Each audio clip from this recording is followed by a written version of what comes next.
Patna MP आप देख रहे हैं और आपके साथ मैं हूं अंशिका पाठक और मैं हूं आपके साथ सुमित शर्मा। बुलेटिन में हम सबसे पहले बात करेंगे पंडित धीरेन्द्र शास्त्री की, जिन्होंने कहा है धर्म और राजनीति पर। वो कहते हैं कि राम राजनीति का विषय नहीं है।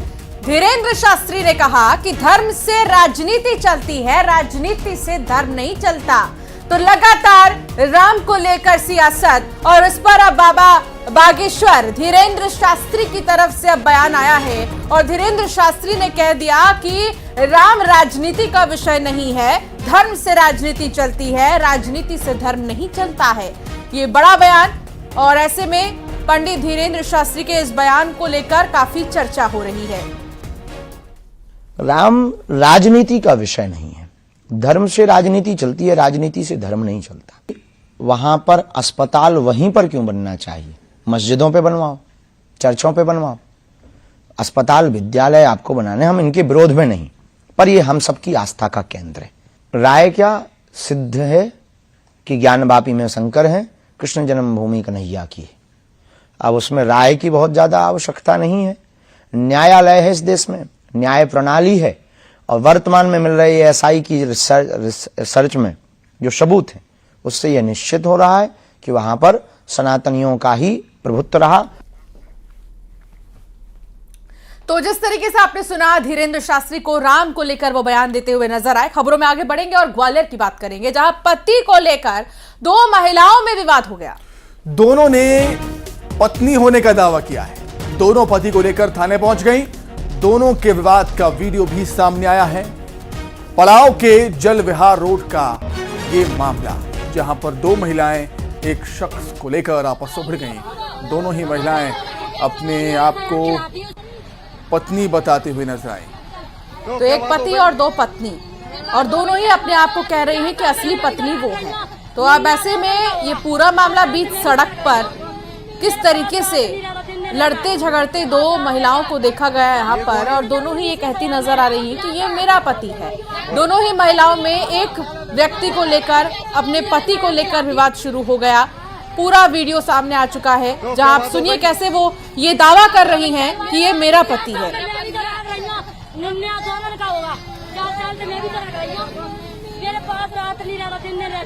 मामला थाने पहुंचा है। अब पुलिस पड़ताल करेगी, जांच करेगी, पूछताछ करेगी कि आखिर माजरा पूरा है क्या। यहां पर दो महिलाएं अपने पति को लेकर लड़ती हुई नजर आई।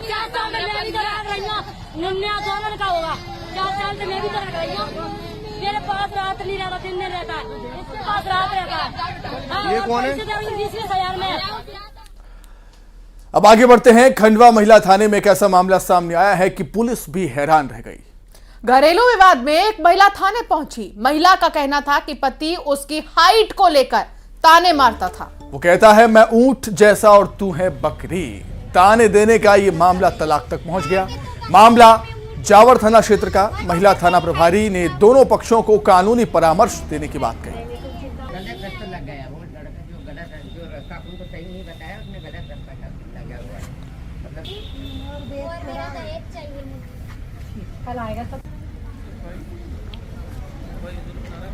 एक आवेदिका है, मोरधड़ की रहने वाली है।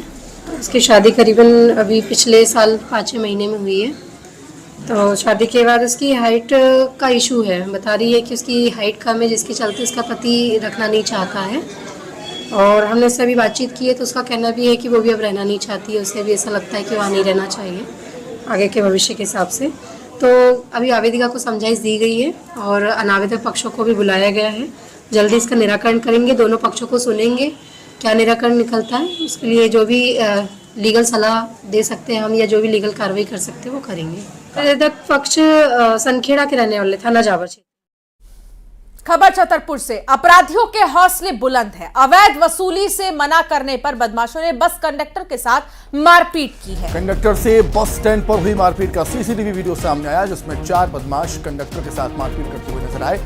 आपको बता दें कि बदमाशों पर पहले से भी कई मामले दर्ज हैं और लगातार वो ऐसी मारपीट की वारदातों को अंजाम देते आए हैं। छतरपुर बस स्टैंड का ये वीडियो, जहां पर बस कंडक्टर के साथ कुछ बदमाशों ने जमकर मारपीट की। किसी बात को लेकर विवाद हुआ था। अवैध वसूली से मना करने पर विवाद हो गया और बदमाशों ने बस कंडक्टर के साथ मारपीट कर दी।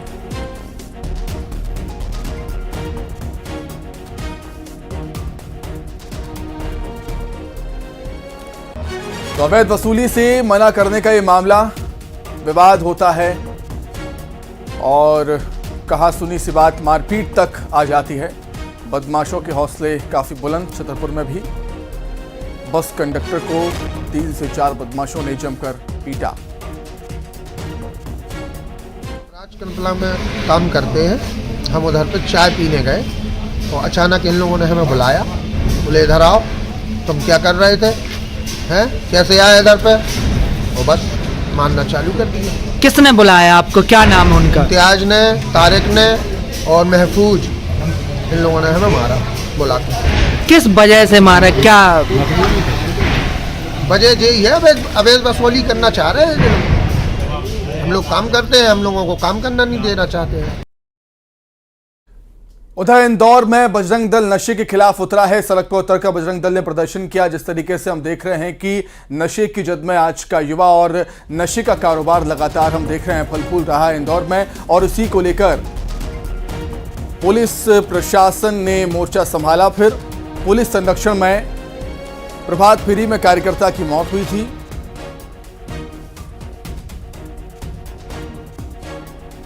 तो नशे के लिए पुलिस प्रशासन को जिम्मेदार ठहराया गया है। पुलिस के संरक्षण में ड्रग्स बिकने का आरोप लग रहा है। प्रभात फेरी में बजरंग दल के कार्यकर्ता की हत्या हुई थी और ऐसे में आपको बता दें कि आंदोलन की रणनीति भी यहां पर बनाई जा रही है। बड़े आंदोलन की तैयारी में बजरंग दल। तरीके से धार्मिक यात्राओं में नशेड़ी लोग घुस के हमले कर रहे हैं। इतनी बड़ी यात्रा, हमारे यहाँ रंग पंचमी को भी लाखों लोग सड़क पे आते हैं, अनंत चौदस को आते हैं, बाकी कल पुलिस प्रशासन कहीं नहीं था और उस रंजीत यात्रा की परमिशन देने वाले जिसके प्रशासक कलेक्टर खुद है वो मौजूद नहीं थे। कोई 3 स्टार से ऊपर अधिकारी मौजूद नहीं था। भीड़ में आके एक नशेड़ी, एक युवा जो धार्मिक दर्शन करने आया उसकी हत्या कर जाता है और प्रशासन का और राजनेताओं का किसी का कोई बयान नहीं आना, ये दर्शाता है कि इंदौर को किस दिशा में लेके जा रहे हैं। इंदौर को ड्रग्स से मुक्त कराने के लिए हमारा यह संघर्ष जारी रहेगा। हमारा युद्ध नशे के विरुद्ध है और इसके लिए हमारे साथ भी अगर कुछ होता है तो कोई डर नहीं है। अगर हमें बलिदान देना पड़ा तो बलिदान देंगे और सरकार को हिलाना पड़ा तो सड़क पे लड़ाई लड़ना पड़ी तो वो भी लड़ेंगे। और ये हमारी शुरुआत है। अभी फिर एक बार शासन से आवेदन निवेदन हम कर रहे हैं। अगर उसके बाद भी नहीं माने तो फिर जिस स्थिति में जाना होगा उसके लिए हम तैयार हैं। श्योपुर में एक अनोखा मामला सामने आया। यहां नल जल योजना में सुपरवाइजर की नौकरी में काम कर रहे देवेंद्र शिवहरे नाम के एक युवक ने जहर खाकर जान देने की कोशिश और की। इसकी वजह जब आप जानेंगे तो हैरान हो जाएंगे। युवक का कहना है कि उसे नींद लगते ही यमराज दिखाई दे रहे थे, जिससे परेशान होकर युवक ने आत्महत्या की कोशिश की। युवक को गंभीर हालत में राजस्थान के कोटा रेफर किया गया उपचार के लिए। काफी अनोखा मामला है। नींद में यमराज दिखाई दिए जिसके बाद युवक डर गया और डर कर जहर खा लिया उसने। अभी फिलहाल वो कोटा में अस्पताल में भर्ती है, कोटा रेफर किया गया है। नींद में यमराज दिखे और युवक परेशान हो गया। परेशान होकर उसे कुछ नहीं सूझा बल्कि वो जहर का सेवन कर चुका था तब तक, और ऐसे में अब वो अस्पताल में भर्ती है। मन में दिमाग में बातें घूमती है। मैंने एक बार सोचा चलो ये तो नॉर्मल चीज़ें, एक दिन ही तो हुआ है। फिर मैंने दूसरे दिन देखा तो दूसरे दिन भी ये नींद बिल्कुल नहीं आती। रात में आधे घंटा सोता हूँ, वापस उठ जाता हूँ। डर लगता है कि अगल बगल में कोई खड़ा है मेरे, वो कह रहा है कि चलो हो गया तेरा टाइम, तू खुशी चले तो ठीक, नहीं तो फिर हमें ले जाना आता है। ऐसा लगता है मुझे कि घर वालों को बताया मैंने। मुझे लगा कि जब कोई अपना बुलावा आ ही गया, जाना ही है तो घर को क्यों परेशान करे, चुपचाप निकल लेते। इस वजह से फिर मुझे इस कदम उठाना ही पड़ा था। ये भर्ती हुआ था यहाँ, चूहे को मारने वाली दवा इसने खा ली थी और आईसीयू में भर्ती है। उससे पूछताछ की तो उसका कहना ये है कि मुझे ये नहीं पता मैंने क्यों दवाई खाई है और ना ही मुझ पर किसी का कोई प्रेशर है। आईसीयू में भर्ती होकर उसका इलाज चल रहा है। अब बात करेंगे सीएम डॉक्टर मोहन यादव की। भोपाल में सीएम डॉक्टर मोहन यादव का जनता दरबार लगा। सीएम ने लोगों की समस्याएं सुनी। समस्याओं के फौरन निराकरण के आदेश भी उन्होंने दिए हैं। जनता दरबार में मुख्यमंत्री सीधे फरियादियों से उनकी समस्याओं को सुनते हैं और वहां पर मौजूद अधिकारियों को समस्याओं के निराकरण के आदेश देते हैं। और कुछ इसी तरह आज भोपाल में मुख्यमंत्री ने जनता दरबार लगाया और फरियादियों की समस्याएं सुनी, निराकरण के अधिकारियों को आदेश दिए गए।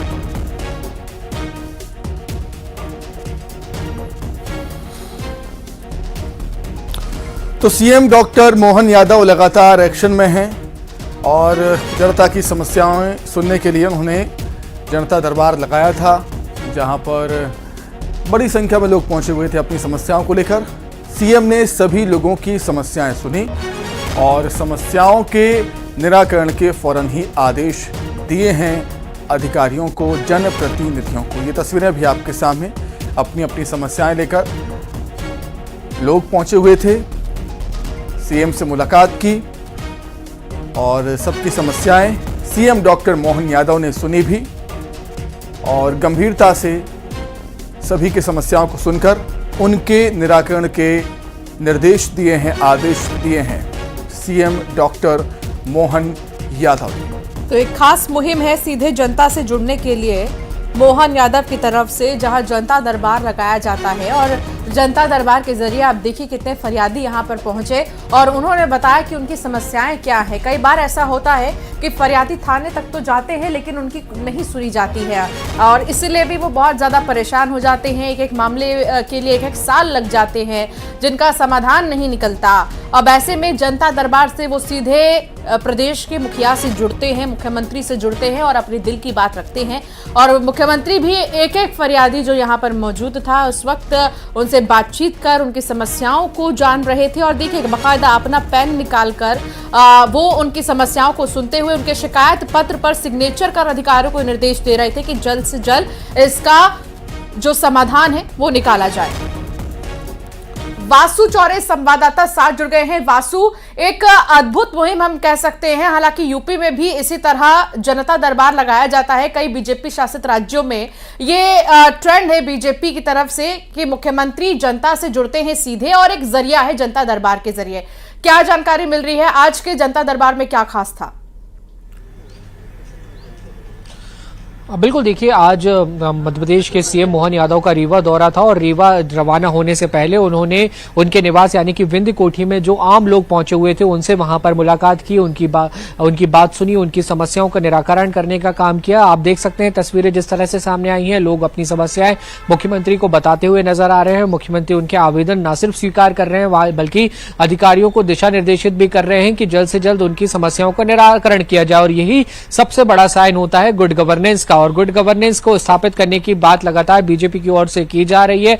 और गुड गवर्नेंस तभी स्थापित हो सकती है जब जनता के काम जल्द से जल्द हो, जनता की और सरकार के मुखिया के बीच की जो कनेक्टिविटी है वो बेहतर बनी रहे, वो अच्छी बनी रहे। और आज जो ये पूरी मुलाकात हुई है आम लोगों की सीएम शिवराज सिंह माफ कीजिएगा मोहन यादव के साथ, इससे स्पष्ट रूप से यही झलकता है बिल्कुल वासु, और सीएम की ये संवेदनशीलता ही हम कहेंगे कि लोगों की समस्याएं जान रहे हैं, उनके बीच पहुंचकर और उनके निराकरण के आदेश भी दे रहे हैं। वासु, आप हमारे साथ बने रहिएगा, कुछ और खबरों पर भी आपसे हम जानकारी लेंगे। आगे बढ़ेंगे खबरों में और बात करेंगे भारत जोड़ो न्याय यात्रा की। इस दौरान कांग्रेस सांसद राहुल गांधी 7 दिन मध्य प्रदेश में रहेंगे। उनकी यात्रा 9 जिलों से गुजरेगी। यात्रा प्रदेश में करीब 700 किलोमीटर की होगी और इस दौरान राहुल गांधी बस से भी यात्रा करेंगे, पैदल भी सफर करेंगे।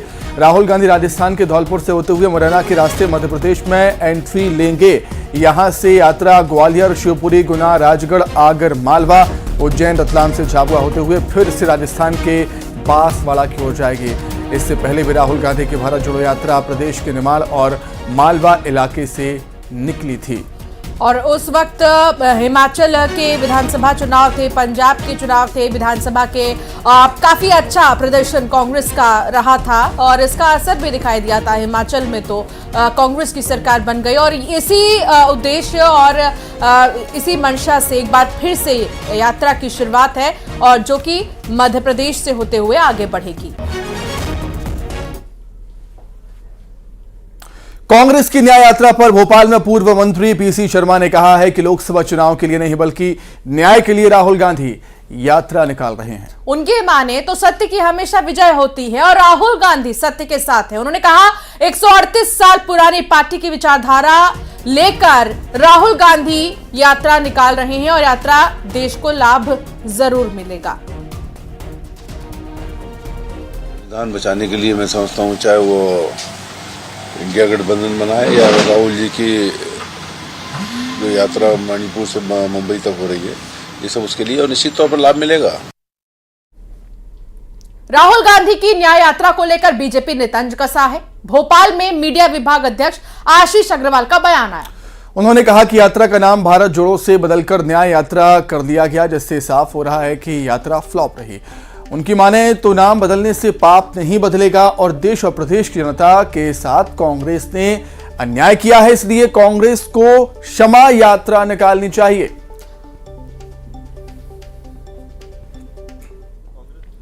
अब इस यात्रा का नाम बदलकर भारत जोड़ो से न्याय यात्रा कर लिया, तो कांग्रेस ने स्वयं स्वीकार लिया है कि राहुल गांधी की वो यात्रा फ्लॉप रही और तीनों राज्यों में उसका कोई प्रभाव नहीं, उल्टी कांग्रेस का सफाया हुआ। पर कांग्रेस ये याद रखे कि नाम बदलने से पाप नहीं बदल जाते। नहीं, देखिए वर्तमान में जो कांग्रेस का स्वरूप है वो जीतू पटवारी कांग्रेस है, क्योंकि कमलनाथ कांग्रेस तो वैसे ही उससे किनारा कर चुकी। ना वे उस पदभार ग्रहण समारोह में थे, ना उन्होंने विधानसभा के पटल पर जनता की बात रखी। तो ये जीतू पटवारी कांग्रेस जो रणनीति बना रही है वो दिग्विजय कांग्रेस और कमलनाथ कांग्रेस के बचे खुचे साथी उनको निपटाने की रणनीति है, इसके अतिरिक्त और कुछ नहीं। तो वासु भोपाल से लगातार हमारे साथ जुड़े हुए हैं, चर्चा उनसे कर लेते हैं। वासु, मकसद है राहुल गांधी का लोकसभा चुनाव से पहले कांग्रेस के पक्ष में माहौल बनाया जाए, लेकिन सियासत हो रही है, आरोप प्रत्यारोप लगाए जा रहे हैं इस यात्रा को लेकर।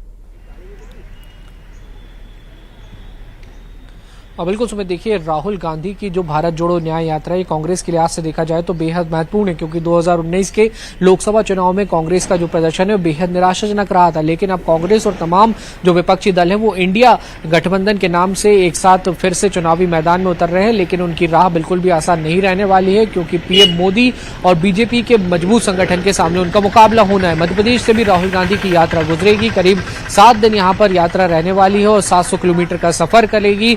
7 लोकसभा क्षेत्रों से यात्रा गुजरेगी और 9 जिलों को ये कवर करती हुई नजर आएगी। कांग्रेस को उम्मीद है कि राहुल गांधी की इस यात्रा से मध्य प्रदेश में कांग्रेस को सियासी लाभ मिलेगा, पार्टी में एकजुटता आएगी और जो कार्यकर्ता हैं उनका मोटिवेशन बढ़ेगा। लोकसभा चुनाव में कांग्रेस बेहतर परफॉर्म कर पाएगी। अभी मध्य प्रदेश में कांग्रेस के पास महज 1 लोकसभा की सीट है 29 में से, और 28 बीजेपी के पास है। ये जो पूरी यात्रा है ये ग्वालियर, चंबल समेत मालवा के इलाकों से निकलेगी और अब देखना होगा कि कांग्रेस को इस पूरी यात्रा से आने वाले लोकसभा के चुनावों में कितना लाभ मिलता है। और राहुल गांधी जो इस यात्रा को इस बात के साथ लेकर आगे बढ़ रहे हैं कि न्याय के लिए ये पूरी यात्रा हो रही है, तो ये न्याय की बात जनता के बीच तक कांग्रेस पहुंचाने में कितना कामयाब होगी ये भी देखने वाली बात होगी सुमित। लेकिन इससे पहले राहुल गांधी की यात्रा को लेकर सियासत गर्मा गई है। बीजेपी ने आरोप लगाए हैं कि पहली यात्रा भी फ्लॉप हो गई थी, ये भी फ्लॉप रहेगी। बहुत शुक्रिया वासु जानकारी साझा करने के लिए। तो अब इस यात्रा को लेकर सियासत हो रही है और अब देखना होगा कि ये यात्रा कितनी सफल होगी। चलिए आगे बढ़ते हैं। कैबिनेट मंत्री कैलाश विजयवर्गीय अपने बयानों के लिए अक्सर चर्चाओं में रहते हैं, लेकिन अब जिम में कसरत करते हुए उनका वीडियो सामने आया। वर्कआउट करते हुए उनका वीडियो इंदौर का बताया जा रहा है। जिम में इंदौर के महापौर पुष्यमित्र भार्गव भी नजर आ रहे हैं। कैलाश विजयवर्गीय और पुष्यमित्र भार्गव जिम में पसीना बहा रहे हैं। मंत्री कैलाश विजयवर्गीय अपनी फिटनेस का खास ख्याल रखते हैं और जनता को सेहत के प्रति जागरूक करने की कई बार अपील भी करते हैं कैलाश विजयवर्गीय।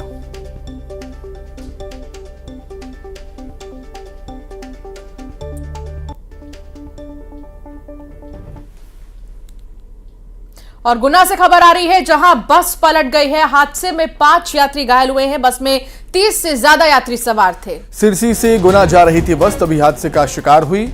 मियाना थाना क्षेत्र में यह हादसा हुआ। एक बार फिर से गुना में बस सड़क हादसा। हादसे में 5 यात्री घायल हुए। बस में 30 से ज्यादा यात्री सवार थे। सिरसी से गुना जा रही थी बस, तभी मियाना थाना क्षेत्र में ये हादसे का शिकार हो गई, पलट जाती है।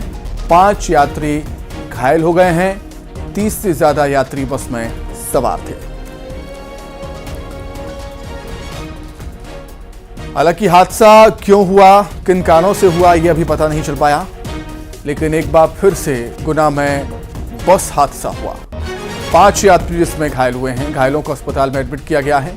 30 से ज्यादा यात्री बस में सवार थे। सिरसी से गुना बस जा रही थी। मैना थाना क्षेत्र के पास हादसे का शिकार हुई। बुरी तरीके से पलटी है बस। इस बस की तस्वीर आपको दिखा रहे हैं। ये बस बुरी तरीके से पलटी है और आसपास के जो ग्रामीण हैं वो यहाँ इकट्ठा हो गए। जो यात्री इसमें सवार थे उन्हें किसी तरह बाहर निकाला गया है। बावजूद इसके 5 यात्री बुरी तरीके से घायल हैं, जिन्हें अस्पताल में भर्ती किया गया है।